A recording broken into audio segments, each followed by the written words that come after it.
Tas ano pre, siguro, kasi ano eh, alas 10 na rin. Susundo ako sa, ihatid yung anak ko sa school. Sige. Hey, may Ano na balikan lang? sana tayong topic saglit. Ano? Isingit mo. Yung doon, yung isa, mga dalawang dahilan na lang na bakit umalis sa Maran. O sige, sa Maragondon. Sige, ano pa? Ano pang, isa pang, ano pang dahilan mo? Doon sa calendar of events, di ba, hindi natin nasunod. Given na hindi siya nasunod. So ngayon, Teka lang pre, i-stop muna kita. Ano magandang title na tong podcast natin? Rasta MTV, nagsalita na. Oh, yan, ikaw. Pwede. 3, 2,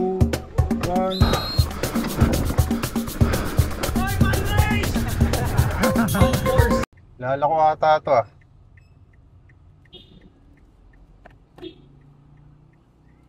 Oy, pre! Kamusta? Balita. Pasok!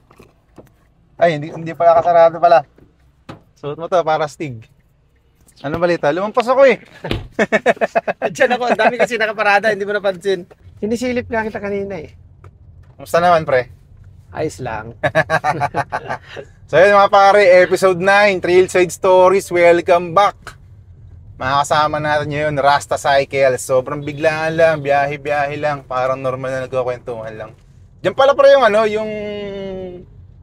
yung Rasta Cycles, di ba pinapin mo sa akin sa Waze? Ano yun, may physical shop ba yun? Actually, yung Rasta Cycles, ano yun, sa garahe ko lang yun. Oo. Nandun na rin yung shop ko. Kailan ka ba nagsimula mag-shop na ganyan? 2021 ako nag-start eh. After ng pandemic, kasagsagan, di ba? Alam mo yung, naalala mo yung, nakita mo yung logo ko na naka-face mask na parang mekaniko na dreadlocks na Rastaman. Yun yung naka-face mask pa siya. Kaya Rastaman? Oo, kaya Rasta Cycles. Actually, may partner kasi ako dati sa business na mahilig sa reggae. Ganyan. Kaya siya rin ang nag-influence na yun yung ipangalan. Naisip ko kasi pwede namang Richard Cycles eh. Actually, sa pangalan talaga, most of the siya yung nag-influence na yun. Ito, Rastat. Hilig ko rin naman yung reggae. Sige, go na. Asan na yung partner mo ngayon? Wala na? Ikaw nag-focus na sa busy na sa trabaho eh.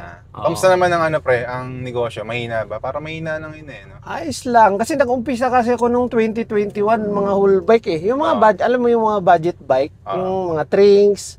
Tapos, nahihirapan ako sa space kasi punong-puno na sa bahay eh. Yung ang lalaki kasi nung ang bulky ng mga bike. Magkano lang yung kita. Hirap sa space, hirap na kami makadaan dun sa garahe. Kaya nag-divert ako in 2 parts. Later on, siguro mga later of 2021, pagpasok ng 2022, nagpa-parts na ako, mga Shimano. At least maliliit lang. And then yung profit naman, mas okay. Ikumpara mo dun sa mga whole bike. Kasi hassle pa kasi yung whole bike. Konti lang margin ng mga whole bike eh. Oo, konti lang yung margin. Pupuhunan ka ng 10,000, tutubo ka ng 500, di ba? Yung mga yung mga, kasi parang may mga supplier ka rin eh, Shimano, Maxxis eh. New Sigma ba yan? Oo, New Sigma yan. Paanong proseso niyan? Ang alin? Yung pag-a-apply sa mga ganyan, paghahanap ng mga distributor karaniwan. Ang sa New Sigma kasi meron silang mga requirements na dapat meron kang physical store, may mga permits ka, yun. Mahigpit sila sa ganun eh. Dapat parang legit na bike shop eh. Tapos by tier yan sa kanila, hindi ka, halimbawa, bagong dealer ka, hindi ka agad-agad mabibigyan ng ganitong discount. Kailangan mo pa ng ilang years or ilang depende rin sa purchases mo. So halimbawa, ang bago ka, bibigyan ka muna ng 20% or ganyan. Pero yung mga whole bike, mas madaling kumuha. Kasi pasa-pasa lang ata yun eh. Mas madali. Ano naman pre, yung sa mga online selling mo na ganyan, ano yung experience mo na? Sa online selling? Yung mga makukulit, madalas ka mag-post ng mga ganyan, yung para mga buwisit na customer. Ganyan talaga yan. Inaano ko na lang, pinopost ko na lang para maging memes. Pero mahaba naman yung pasensya natin dyan. Kasi in terms naman of sales kasi, may background kasi ako sa sales. Hindi lang siya sa natin ngayon, may automotive background ako sa sales. Automotive sales. Actually, exposed na ako sa sales. Kaya hindi na ganun kahirap mag-adjust. pag may background ka sa sales. So, kumbaga, yung mga customer na makukulit, pinagpapasensya mo na lang. Oo, Kahit maliit lang yung chance na bumili. Mahaba yung pasensya dyan. Actually, yung mga customer nga na makukulit na parang diskumpiyado, mahilig magpa-bounce or pwede bang magpa-bounce. Actually, siguro sa simula akong nagbenta, 2 beses pa lang ang may nagpa-bounce sa akin. Yung 2 yun, hindi bumili. Oh, honestly, yung mga mahilig mag-bounce, mga ganyan, may parang anong tawag dyan? Sila pa yung may issue ng, anong tawag dyan? Trust issue. Totoo ba yun na pagbibili talaga, mabilis lang kausap? Pagbibili talaga, mabilis lang kausap. At saka, meron kasi akong diskarte na parang marketing na rin or sales na rin na kunwari, may 3 sila, kausap ko, diskartehan ko, paunahan na lang kayo, sir, kasi 3 kayong kausap ko eh. So, mag-pressure sila. Ikaw, kung ikaw na customer, na isa ka sa nakausap ko, parang kung may pambili ka, kunin ko na yan. Or mag-down na ako dyan. Kung interesado ka. Yun yung strategy ko para makuha yung malaman ko ba kung seryoso ba tong customer na to or puro lang. Pero siguro rin kasi, ngayon, yung mga customer kasi marami na rin pagpipilian eh. Marami na kasi available na parts eh. Marami na talaga. May naka-experience ka na ba pa rin ng parang scam? Parang ako ang na-scam? Oo. Anong tawag dito? Mayroon yung naalala mo yung yung kay Lawrence, yung na-scam ng Canyon na bike sa Dasma. Oo, ano nangyari doon? Ngayon, ang nangyari doon, yung buyer niya na yun, nag-inquire sa akin. Yung naka-scam sa kanya, nag-inquire sa akin. Nag-inquire ng XTR na group set na wireless worth 149,000 tapos Marzocchi na fork.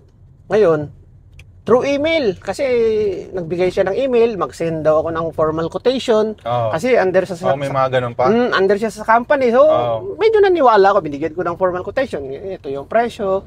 Para mukhang professional.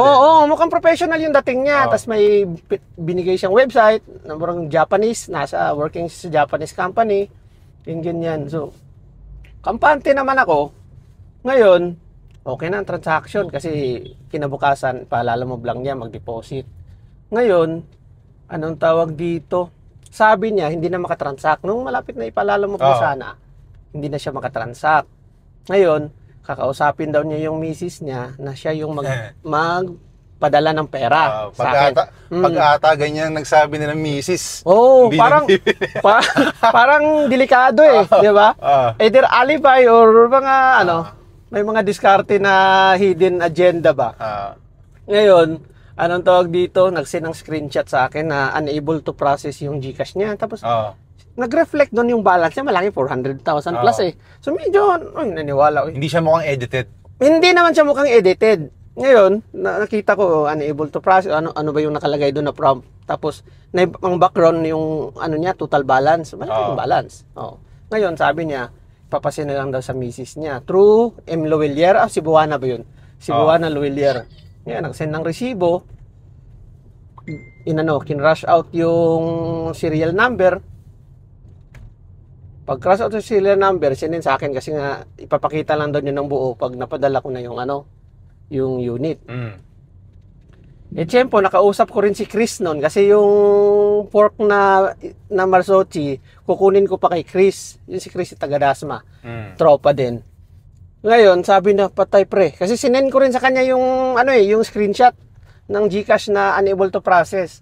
Sabi niya, patay pre. Yan yung naka-scam din kay Lawrence. Kasi nakita daw niya yung picture nandun sa... Ako, hindi ko napansin. Kasi patay pre, scam yan. Yun yung scammer ni Lawrence. Ngayon, balak na namin i-entrap. Tuloy-tuloy pa rin yung transaction. Tinawagan ko si Lawrence. Pinapunta ko ng 13. Kasi 13 yung delivery address eh. Ipapadeliver din yung address. Nagbigay siya ng address sa 13. Which is hindi naman bahay yung binigay niya na address. Along Walter Mart lang, highway lang binigay niyang address.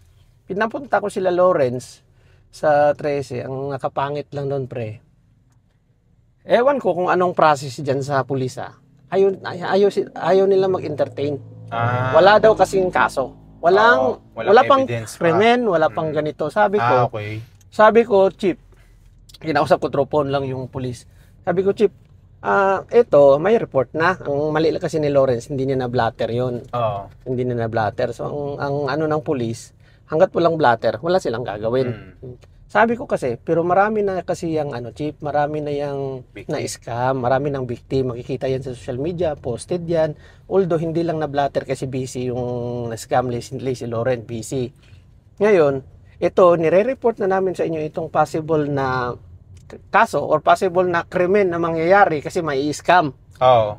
Ang ano ko diyan, ang tanong ko sa kanila, anong tawag dito? Hindi ba makakatulong yung kapulisan natin in terms of prevention? Oo. Kasi ang gusto namin, ipadala ko yung item doon, yung fork.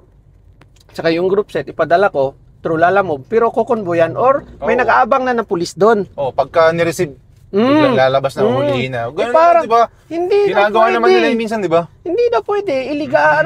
Bawal. Hindi na ako nakipagtalo sa pulis. Kasi yun yung gusto kong mangyari. I-entrap siya. Oo. So ngayon, pinasa si Lawrence sa pinapunta sa Dasma. Nag-blatter doon kasi sa Dasma nangyari. Tapos ang kulit na nung scammer, pinapalala mo. Sunod-sunod na Lalamove yung pupunta sa bahay. Talaga? Oo, gusto ako mahuli na sana eh. Ang problema lang talaga, hindi nakipag-coordinate talaga yung pulis. Hindi talaga sila nakipag-coordinate. Sorry to sa mga kapulisan, hindi naman natin alam yung process eh. Kasi may mga SOP sila dyan. Pero ando na sana eh. Di ba? Mahuli na sana. Ma-prevent na sana. Kasi hindi ko naman ipapadala yung fork ko sa Lalamove ng walang pulis. Baka ang dami pa lang nakaabang dun, di ba? So ngayon, pa rin siya? Nabibiktima pa rin?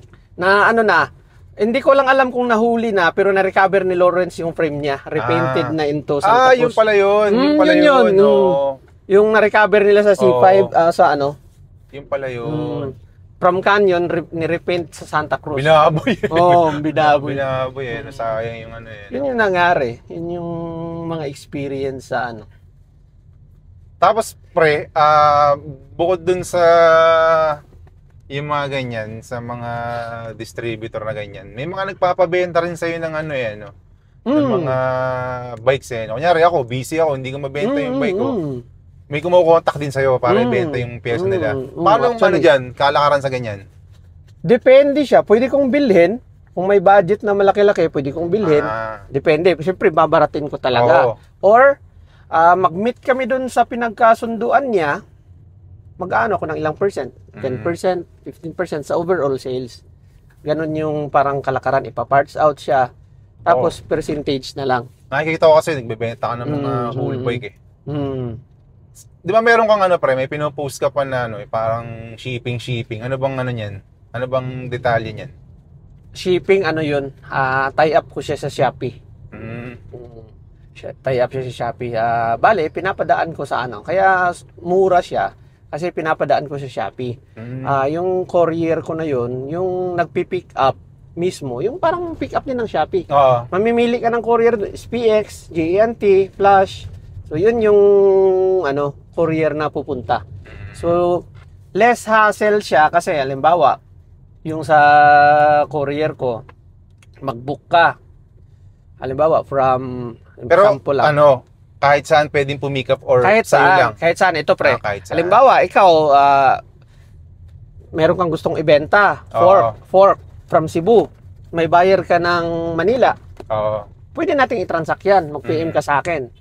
Ngayon, papadalhan ko siya. Halimbawa, ikaw from Cebu, ipapadala ko sa'yo yung waybill, yung pinaka-waybill. Yun, siyempre, ipiprepare mo yung, yung item. Tapos, ididikit mo yung waybill na pinadala ko. Pupuntahan na lang sa bahay mo yun para i-scan. Kukunin ng courier. Ganun lang yun. Ganun lang yun. Mas mababa yung fee niya. Mas mababa ang fee. Siguro mga 50% na mababa i-compare mo sa leading na Or hindi naman siya leading kasi ito mga GNT, leading naman na courier yan eh. Medyo may discount lang siya. Parang seller privilege na ayos pala. Ano pangalan ng mo yan? May pangalan ba yung service mo na yan? Yung Rasta MTV Forwarding Services. Yun? Ayop. Oh. Lapit na pre, legit na enterprise tong Rasta Cycles Marami-rami na rin tayong natransact kasi ang ano ko naman talaga dito, parang makatulong din sa mga kapwa ko seller na parang maipapadala kung saan man yung ano nila mga bulky items kasi nga alam ko talaga ang mahal sa sa mga ibang courier na sa labas, sobrang mahal, sobrang taas. Alam mo ang frame, 'di ba? Isang courier nasa 4,000, di ba? O mga ganyan. Sa atin siguro mga 1,000 lang. Mga ganyan, oh. Baba. So sobrang baba. Kumbaga dagdag na rin sa tipid ng buyer yun no? Minsan kasi nadidiscourage yung mga buyer bumili pagka nalaman na 4K yung shipping Oo, di ba? Kaya marami sa kaya ang strategy ko sa selling din, binibida ko talaga yung free shipping nationwide. Kasi unlike sa iba kasi kung bibili ka magkano shipping niyan, babayaran mo pa ang shipping, 'di ba? So, inaano ko talaga yung free shipping. Malaking bagay. Pero wala akong COD. Kung gusto mo mag-COD, umorder ka sa Shopee ko. May shop naman ako sa Shopee. Hirap din kasi ng COD. Wala, lalo na kung mga malaking item, malaking amount. Hirap siya ipa-COD. Rin, parang nadidelikaduhan din ako para sa rider. Di ba, minsan pag hindi mo masabi, minsan baka harangin sila, hold the pen, mapagtripan. Pero pre, naman, bago ka mapasok sa pagbebenta-benta ng mga parts, nagbabay ka na rin talaga. Nagbabike na ako. Siguro 2016, 2017, ang bike ko dati XC, long ride. Ngayon kasi, dati pa, hindi naman sa sa mga XC boy ayaw ko kasi yung Felix Bakat na purmahan 'di ba? Yung parang sobrang hapit na hapit. Tapos syempre wala namang babakat sa atin Syempre pag juts ka, walang babakat, 'di ba? Isa 'yun. Yung iba baka naman yung bumabakat doon lus-lus. Yun yung isa sa dahilan bakit mas nainganyo ako sa Gravity. Pero before ako nakapasok sa Gravity, kasi sa XC, di ba, long ride. Pero ang pormahan ko noon, hindi na, pormahan kita nakapolo ka nun ganun. Mga pang planel na tayo, tapos pang outdoor na. Kasi nga, ayoko nga ng XC. Kasi nga yung Felix, tinatawag ng Felix Bakat. Kasi wala namang bumakat. Lagyan natin ng padding. Lagyan natin ng foam, di ba? Ngayon, may anong tawag dito, pumasok ako, bago ako nag-Gravity, pumasok pa ako sa bikepacking. Bikepacking. Kasi mahilig din mag-camping-camping, naka ng mga tropa. Sa Laguna pa ako nito, San Pedro. Yun, bikepacking. And then, nung nalipat kami dito sa Gentry kasi, 2021, doon ko na nakilala yung community ng Gravity. Actually, hindi pa siya Gravity. Yung trail, alam mo yung trail. Secret Trail. Secret Trail. Doon naman papunta yun XC yun, pero sa Cavite kasi, parang enduro na siya. Tsaka training ground dyan ng mga enduro boys. Kumbaga, yung mga trail na ganyan, ginagawan nila ng mga mga sangkatutak na features, mga jumps, drops, katulad ng Secret Trail, di ba? Doon kami nagkakilala ng mga tropa, nila Bob. Doon nabuo. Doon nabuo yung parang team larga. Actually, hindi pa siya nabuo doon kasi magkakilala lang kami doon sa Secret Trail, sabay-sabay. Pinaka nabuo yung grupo namin ng Team Larga doon na sa Dr. Joe. Di ba, sarado yung Secret Trail, lumipat sa Dr. Joe's Trail. Kaya doon. Sino naman nakaisip rin ng Larga? Ang Larga, lang yan di ba, yakaran? Larga na. Magyakad si Jobad, magyakad si Bob. Tayo na, tara, Larga. Ganun lang, nag-umpisa sa parang yakaran lang talaga. Tara, Larga na. Ganon hanggang sa naging Team Larga. Ikaw na nagsabi na Team Larga. So sa Team Larga, ikaw ba yung medyo parang, hindi naman sa pinuno, pero kumbaga ikaw yung parang punong abala? Medyo? Medyo hindi naman kasi parang wala kaming leader Parang pantay, tropa-tropa lang. Tropa-tropa lang. And then, anong tawag dito? Meron lang mga nauna na nagbuo.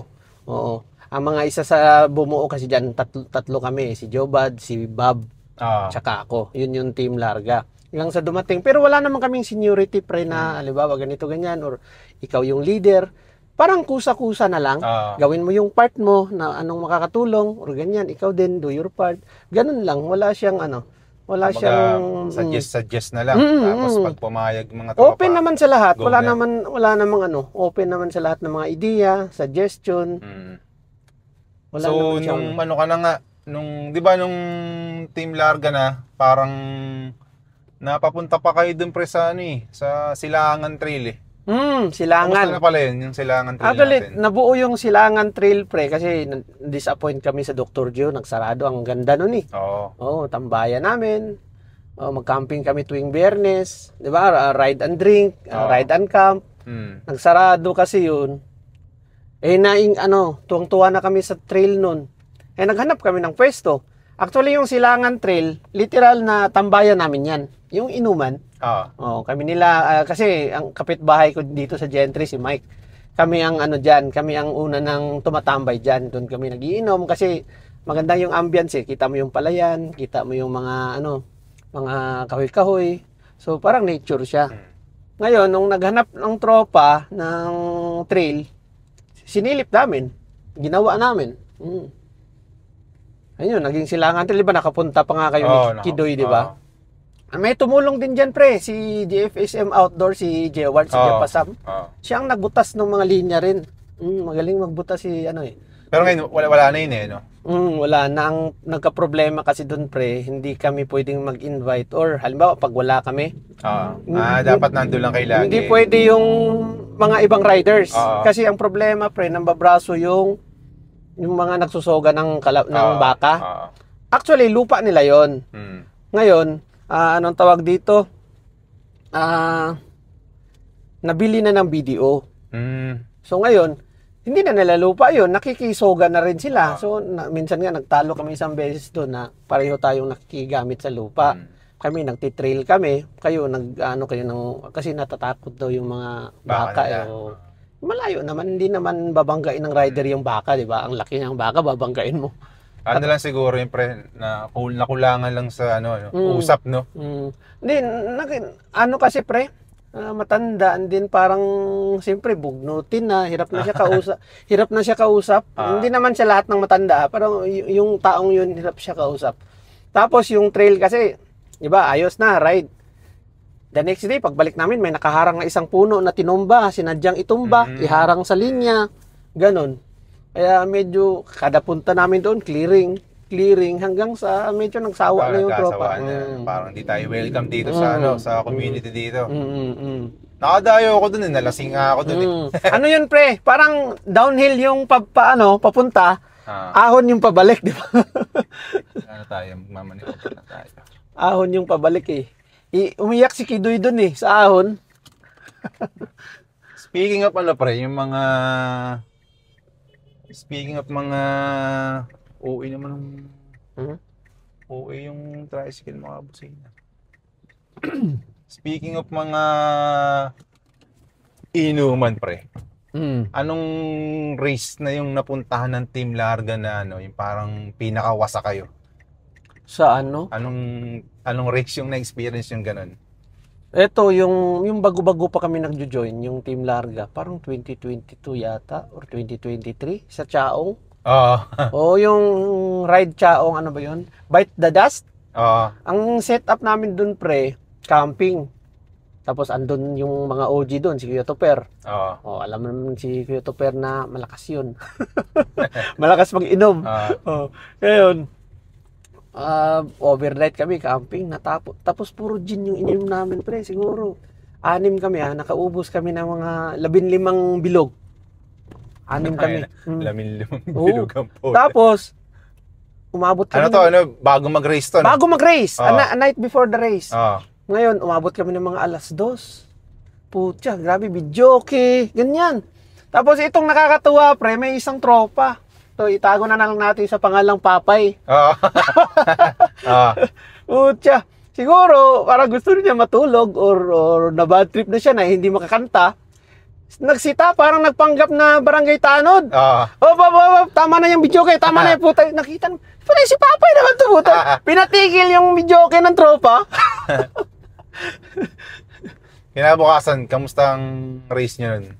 Kinabukasan po siya nung race na. Anong tawag dito? Parang first time, seeding run kasi DH yun eh. Sa seeding run pre, parang gusto ko nang tumigil sa gitna ng trail. Maghanap ko ng bilihan ng tubig. Sobrang dry na dry yung ko. Sobrang dry na dry yung lalamunan ko eh. Hindi ka naman pre, parang nagsisi ka na sana hindi ka na nag-inom. Hindi naman, in-enjoy ko na lang. Nag-podium pa nga kami dun eh. Tayo. Si malalakas sa grupo si Papay, si Mike. Naka-fourth yata ako dun or fifth. Pero ano siya, siyempre kung competitive ka, huwag ka nang uminom before the race. Isa nakakadala yun. Na-experience ko yun sa ano ba to? One way ba to? Hindi naman. Hindi. Na-experience ko yun sa Pampanga eh. Parang nag-track read pa ako. Tapos, nung race na, before nung race, nalasing din ako Red Horse po. Sobrang sakit sa ulo. Sabi ko, hindi ko na gagawin yun yung para mag-iinom before ng race. Sayang din kasi minsan dayo eh. Sayang din. Pero ang pinaka-ano kasi dyan, kaya bihira na rin kami mag-camping, pupunta night before the race, lalo na kung camping. Hindi talaga maiwasan pre na may alak eh. Yun nga eh.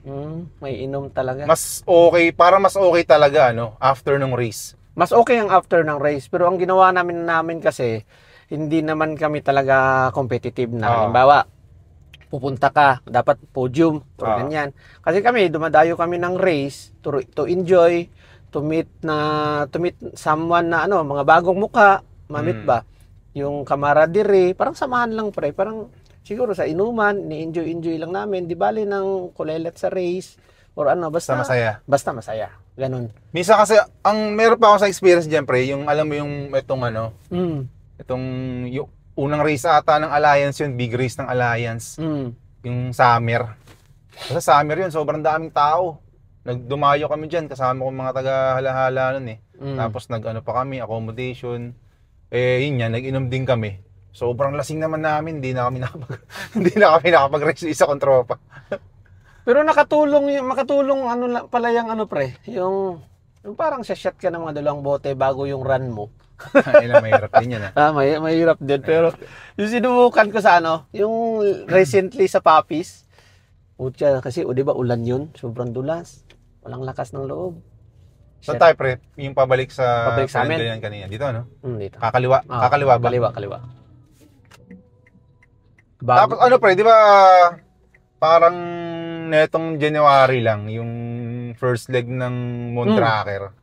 Makukwento mo ba sa akin yung mo diyan, yung experience mo sa pag-organize tsaka pagpe-prepare ng trail ng ganung kasi sabihin natin malaking event din yun. Tapos in the short time period. Sobrang iksi ng preparation. Ano mo diyan, mga natutunan mo sa ganyang klaseng yung big race? Hindi siya basta-basta mag-organize ng ganyan na kalaking race. Lalo na kung medyo diretso lang ba? Dito. Kulang ka sa resources. Oo. Manpower. Yun yung kailangan pre. Tsaka gagastos ka talaga. Gagastos lalo na kung ang community kasi hindi siya involved. Halimbawa, yung mga nakahatak. Hatak riders. Hindi siya tumutulong sa pag-build ng trail. Yung mga locals, wala ka rin maasahan. Puro ang gusto lang nila na is kita na agad, di ba? Di ba kung sa hatak, hindi sila pupunta diyan kung mag-invite ka na magdig, hindi sila pupunta. Pupunta lang sila pag may hatakin na. So ayaw nilang mag-invest, ayaw nila mag-effort, gusto nila kita lang. Hindi give and take. Hindi siya give and take. So yun yung isa sa mga natutunan mo. So parang tama nga yung sinabi ni Boss Adler din na kailangan ma-onboard mo muna yung community na ganito yung mangyayari, na minsan kailangan din natin ng tulong nila. Ang nag-support lang sa amin doon isang barangay. Kausap namin yung barangay, pero ang ayaw ko lang kasi doon, kaya isa sa dahilan na umayaw ako, hindi talaga yung locals, hindi mo maasa ng tulong, yung porters natin, yung mga naghahatak, hindi rin sila tumutulong. Although, naiintindihan naman natin yung reason nila. Kasi ang reason nila, pre, anong tawag dito? May pangangailangan din sila sa araw-araw. Yung parang, kailangan nilang magtrabaho ba para may kitain sila. Sabi ko, lang naman yung at least once a week na mag-effort ka. Tapos, libre naman kayo kain. Magdadala kami ng pagkain doon eh. Tapos, pagkatapos ng maggawa, mag-inom-inom pa ng konti. So, ganun ba? Request lang namin na at least once a week sana. Hindi naman ganun yan ka hindrance siguro sa sa trabaho nila, di ba? Hindi pa rin nila nagawa eh. So yun yung pinaka-challenge mo nung nag-organize ka ng race doon sa sa Mondraker. Yun yung pinaka-challenge diyan na ano. Na and then yung paggawa ng trucks. Paggawa ng trucks, medyo hindi na ako ganun kami, yung grupo, yung Team Larga, hindi na kami ganun ka nahirapan kasi tumulong naman yung mga OGs natin eh, sila by Wilmer. Oo, to sa Team Cavite, no? One Cavite Downhill Alliance, pasalamat din tayo dyan kasi all-out support naman din sila.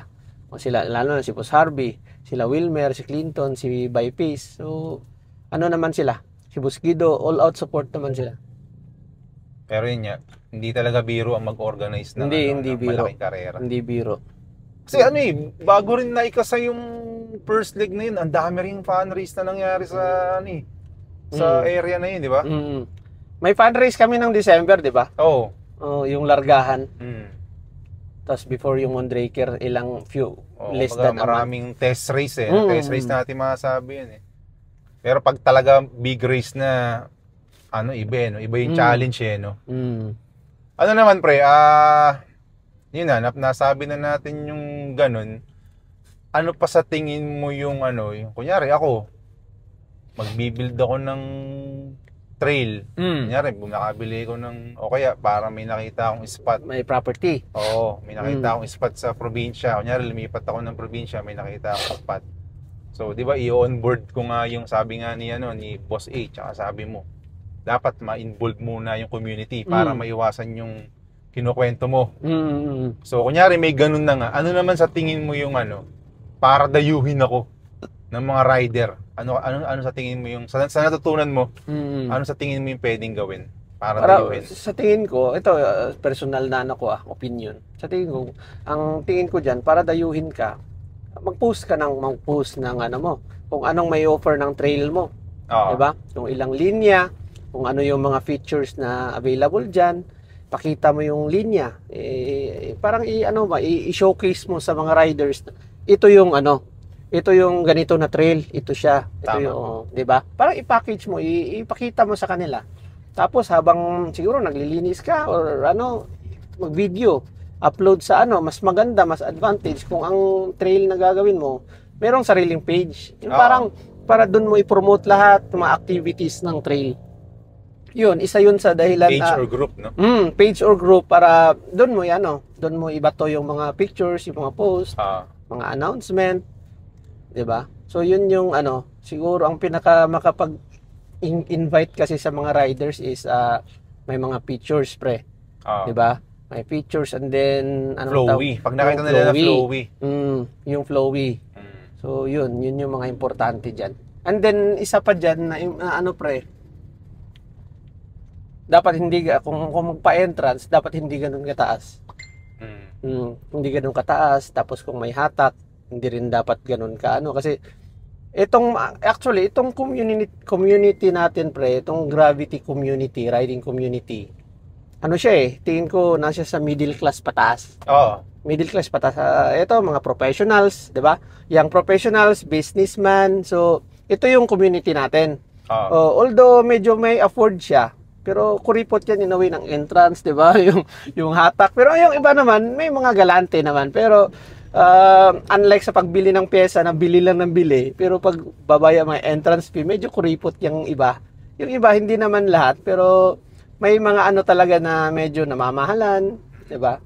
O katulad nung kino-consider din. Di siguro minsan pag nakita rin nila na hindi ganoon kahaba yung hatak, parang tinatansya rin na kung worth it ba na ganito yung hatak sa kung ano yung mararide mo na trail, tapos kung gaano kahaba yung paghahatakan, kino-consider din. Katulad sa trail namin dati, yung ginagawa namin, sobrang iksi lang ng quarter line, tapos 'di ba magkano rate 100, 'di ba? So medyo mataas, medyo mataas. Nasanay kasi sila na ganoon. Okay lang sana kung sobrang sipag nila gumagawa. Yung problema, wala puro lang. Puro kabig lang sila. So medyo hindi siya ganun. Dapat ang pag ng trail pre, solid yung community. Ito ang locals, landowners, yung port, mga hatak, suporta 100%.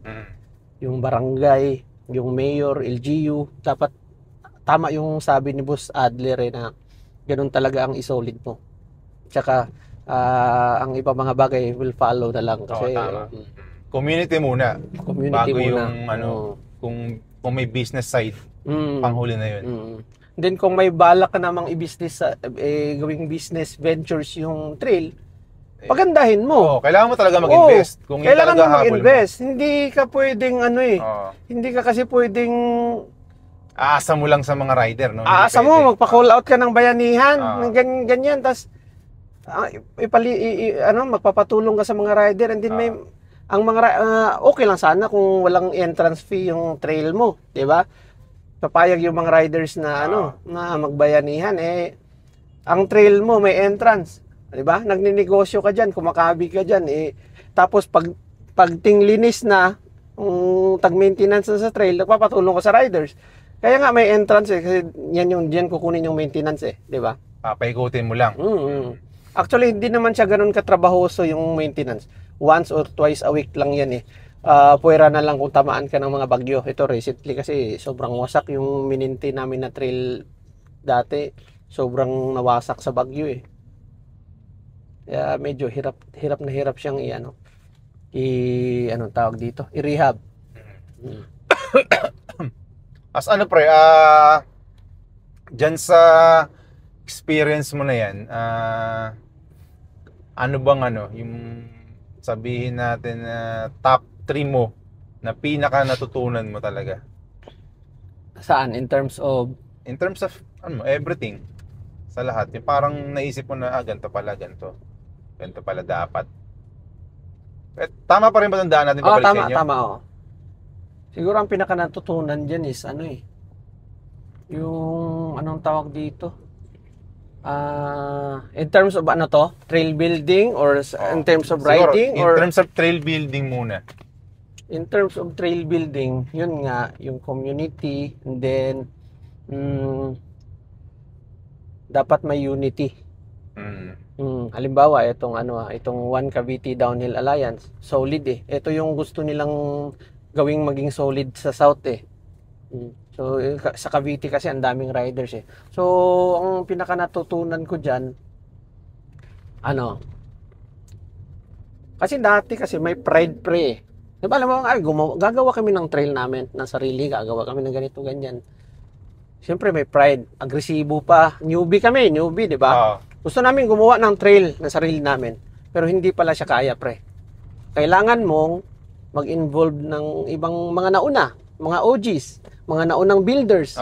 Kailangan mo sila. So, kailangan ng parang pakikisama. Kung hindi mo pa sila, kailangan ng pakikisama, kailangan ng unity ng isang community. Tsaka, kumbaga, makakuha rin sa kanila ng mga, mga payo, mga do's payo. and don'ts, mga ganun. So, hindi pwedeng one man, hindi pwedeng kayo lang, isang grupo. Okay lang kung sobrang laking grupo nyo. Tulad ng grupo namin na lang, di ba? So, kailangan mo ng support ng iba't ibang mga grupo.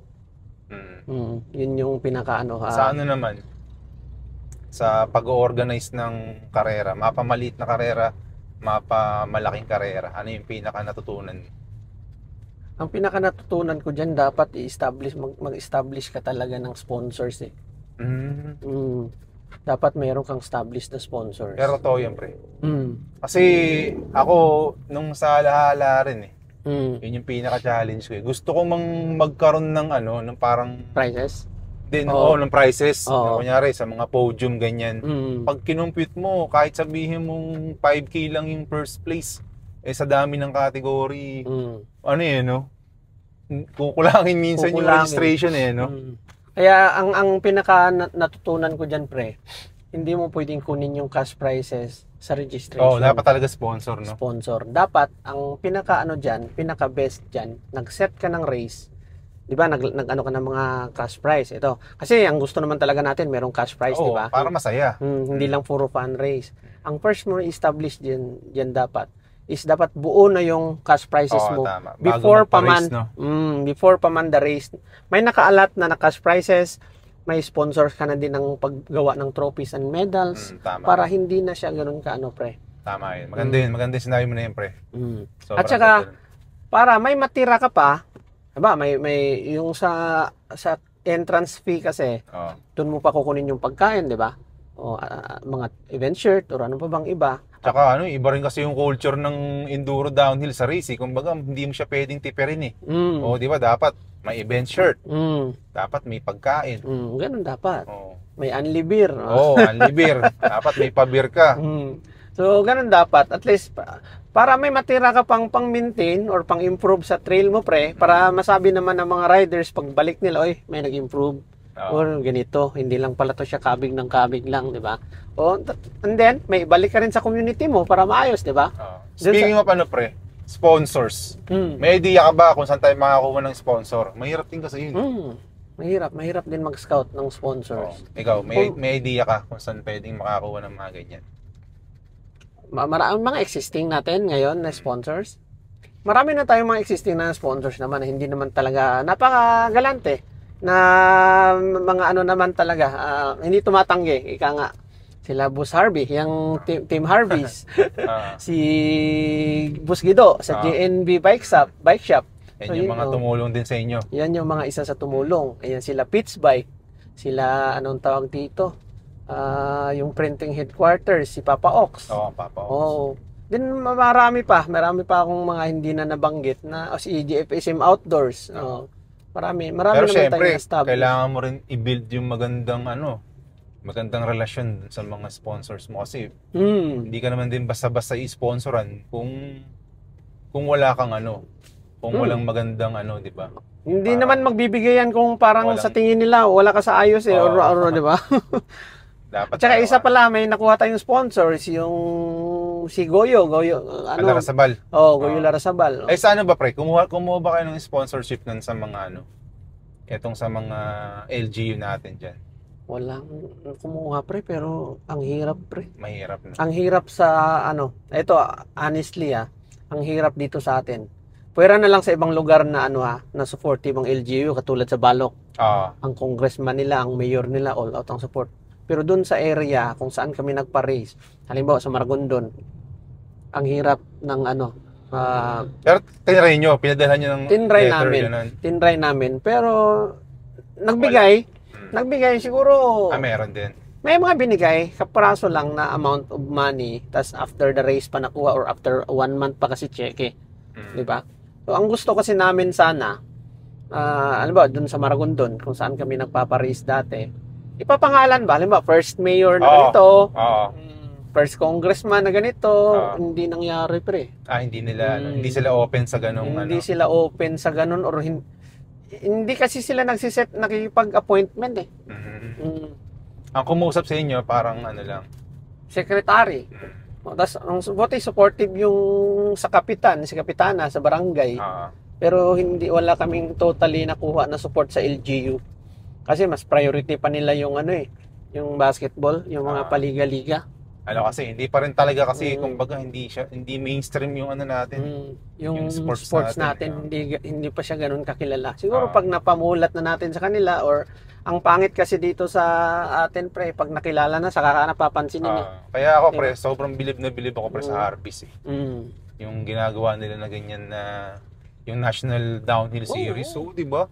Kumbaga private sila eh. Puro palabas yan pre na wala kang makuha in return. Private in terms of financial. Talaga kumbaga private, sabihin natin na private group. Tapos yun nga, sabi mo puro palabas lang yun. Walang balik yan. Ang balik lang yan pre.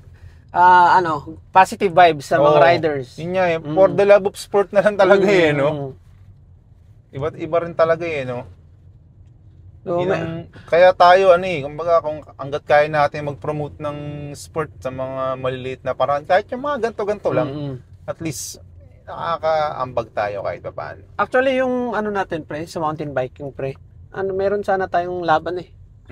Ang Pinoy may laban sana. Kasi hindi naman kailangan matangkad sa mountain bike eh. Di ba? May laban tayo pre, XC, XCO, XCE, enduro, downhill, may laban tayo. May laban nga. Kulang lang talaga tayo sa training ground, sa support.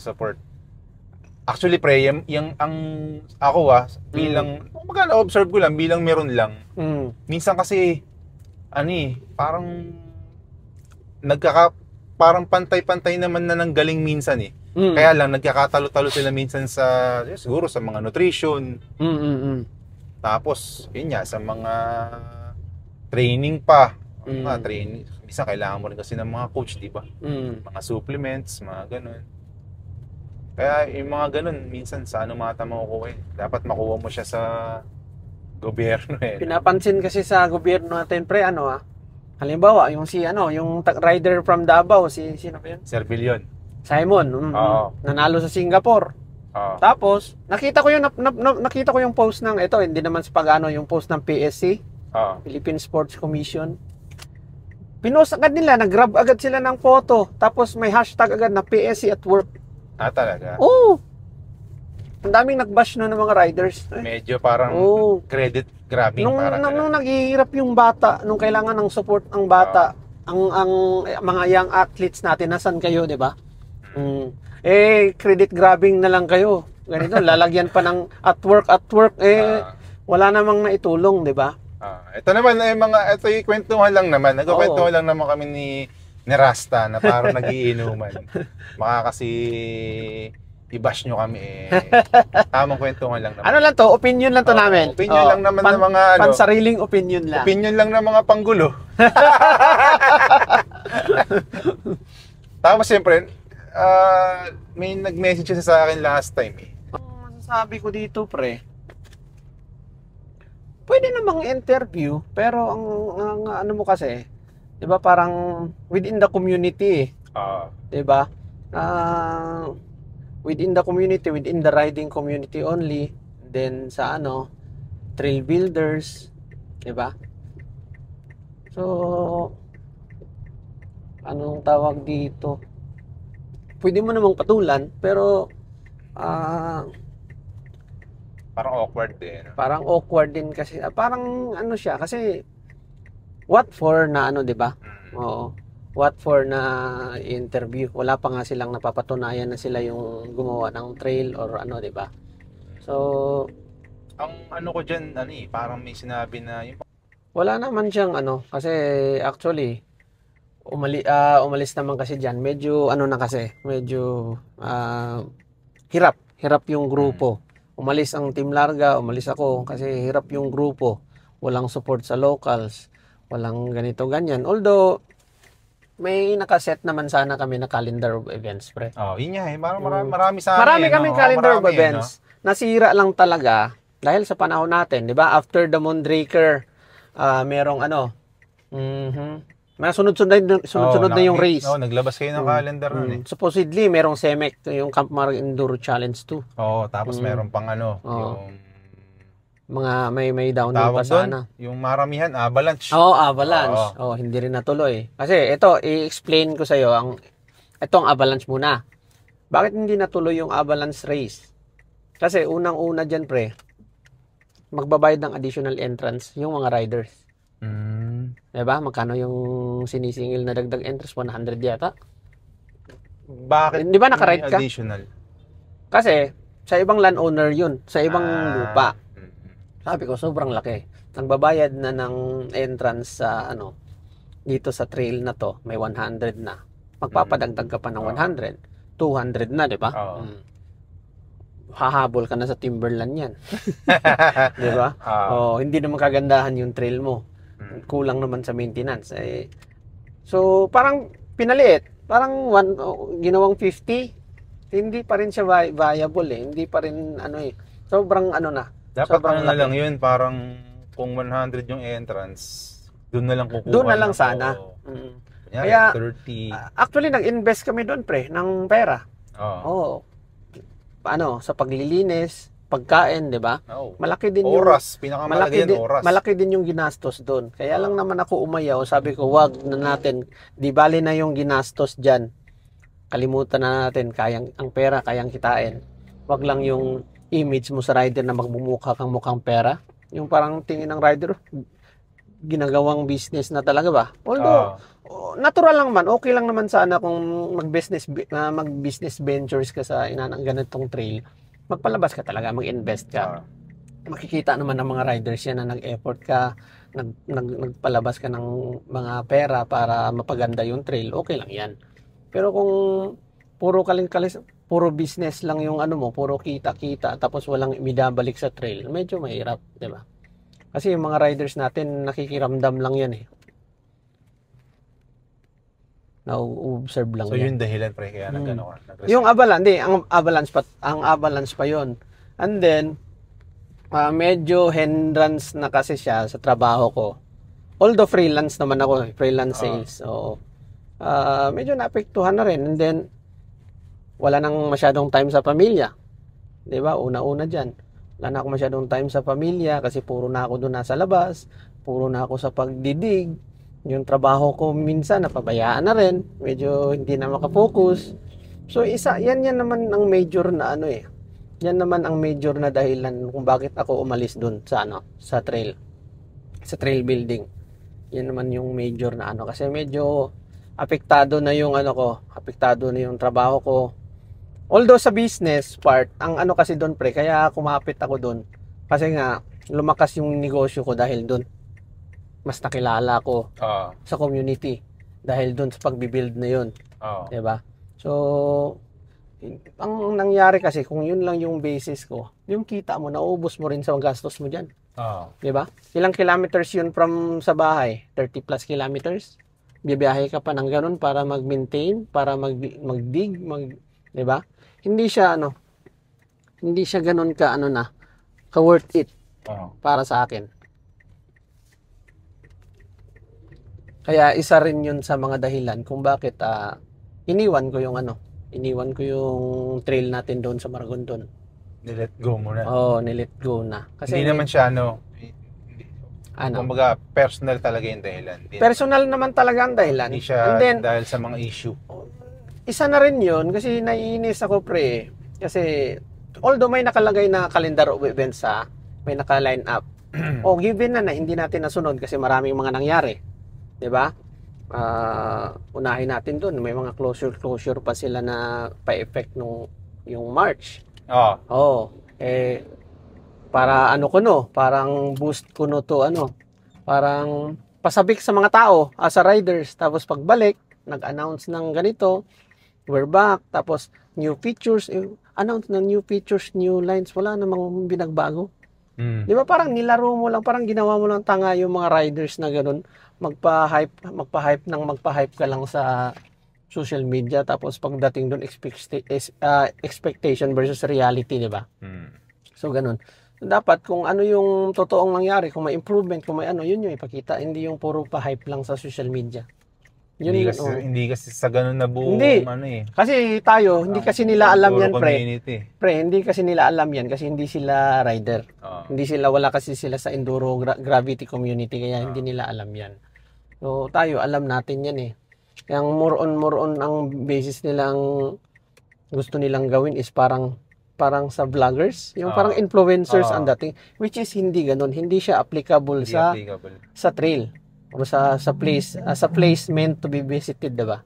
Ang kasi sa trail, kumbaga makita ng kunyari may nag-vlog, okay yun pag may nagba-vlog. Pero kung ano yung makita ng mga viewer dun sa vlog, yun yung pupuntahan nila. Kung nakita nila na maganda yung trail, diba? Susugod yung mga rider dun. Kung nakita nila na solid yung mga jumps, na ganyan. Although ito pre, may aminado naman na medyo kinulang tayo sa although grabe na yung effort, 'di ba? Medyo kinulang tayo sa kinapos kasi nga manpower, humingi kami ng tulong kasi sa One Cavite Alliance, busy sila sa Papis eh.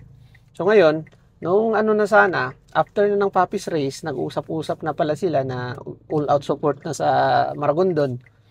Wala, nag-give up na ako. Sabi ko wala na, huli na ganito. Huli na pala. Huli na ang lahat. So hindi nag-timing yan. Pero pre, what's next sa Team Larga?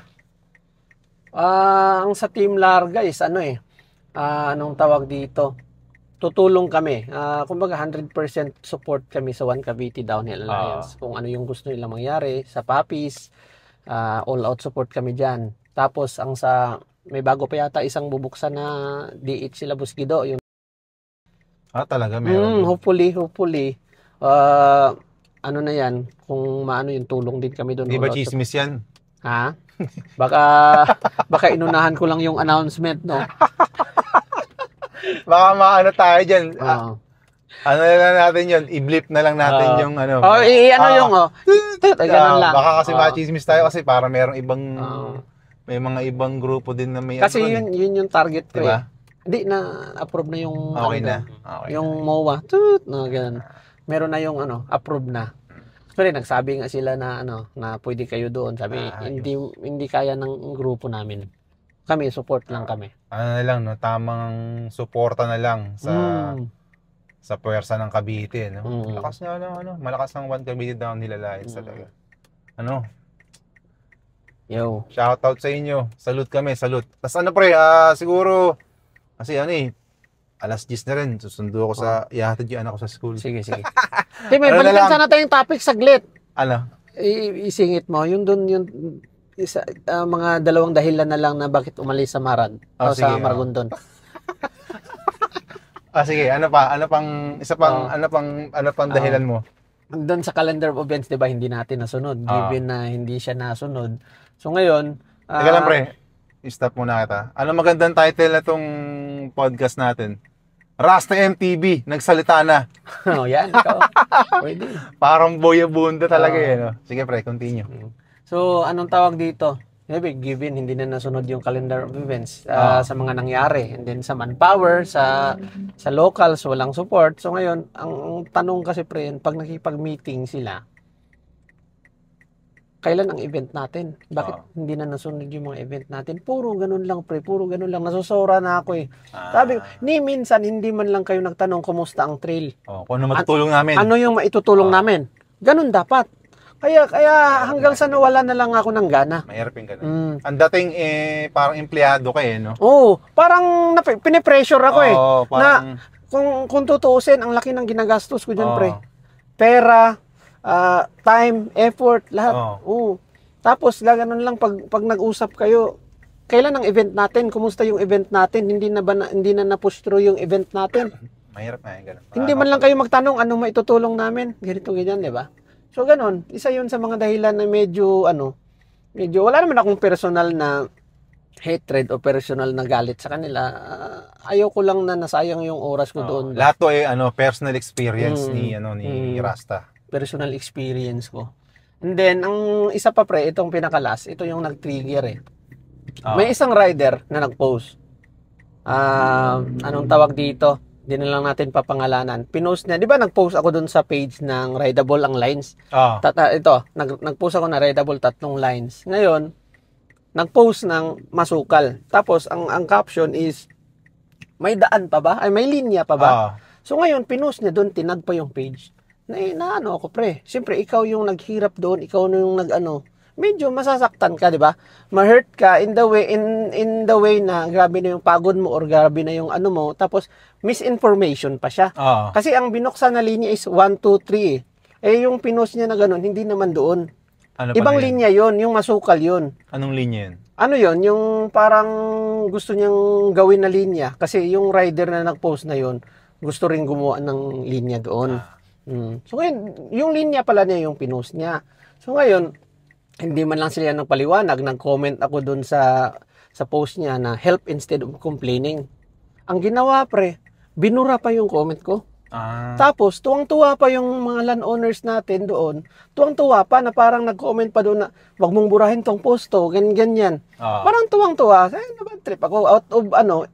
Nabad trip ako. Sabi ko, nilalangaw na nga tayo, tuwang-tuwa pa kayo. Oo. Diba? Tapos, parang nagkasagutan kami na parang may nagpapakilala ba na, teka lang, ito ang pinakasummary sa sinabi, teka lang, baka nakakalimutan mo, ako tong kausap mo ha?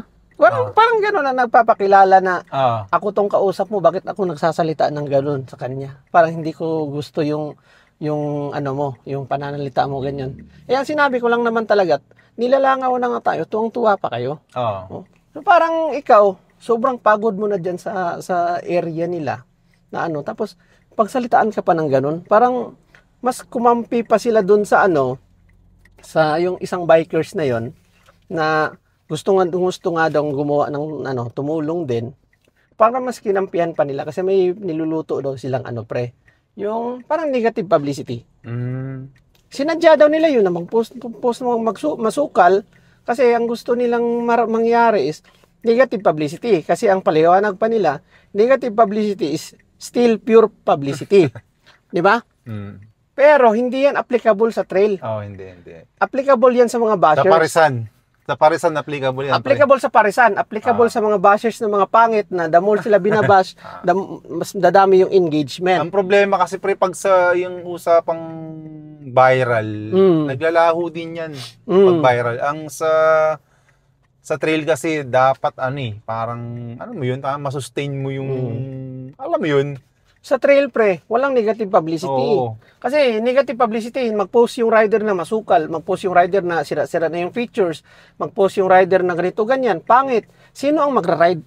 Tanungin ko sila, sino ang magra-ride, di ba? Yun yung hindi nila maintindihan. Kasi nga gusto ng engagement, wow sa engagement na yan, pero wala Di ba? Baka pala ang target nila social media. Social media, hindi riders.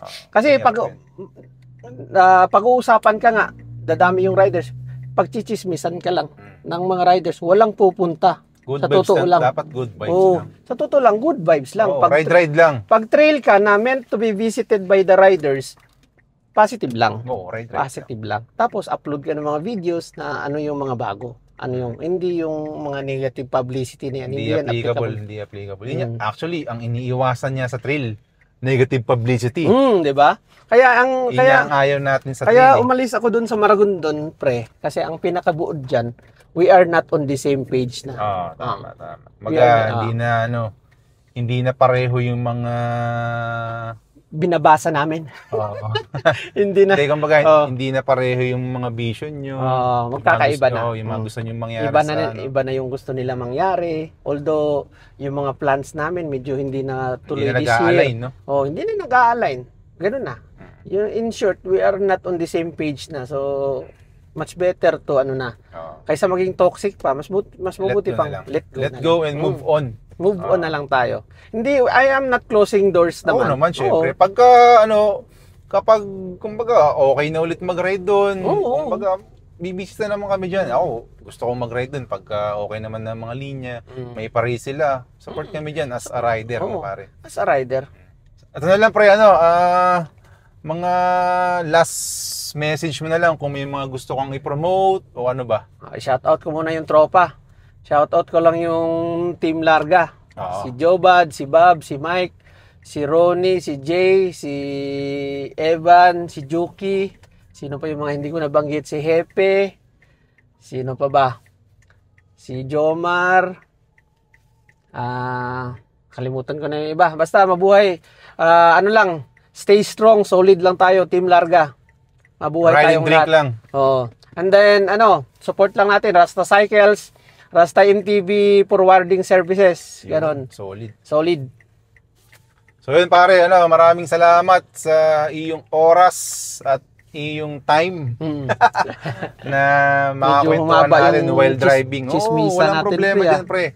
Ang mahalaga, si Rasta MTV nagsalita na. So yun mga pare, hanggang sa susunod na kwentuhan ulit, sana kahit papaano may napulot kayo sa mga napagkwentuhan namin about online selling, trail building, sa mga experience ni Rasta. So yun lang naman, kita-kits sa next episode. Let's go! Pre, thank you. Selfie muna tayo, pre. Sige. Pakita mo yung natin, pre. Trail side stories natin.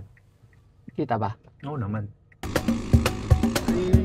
2, 1...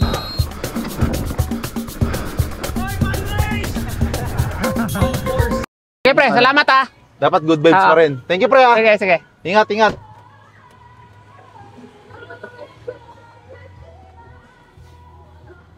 Ay! Kalimutan kong kuhanin yung mic kay Rasta.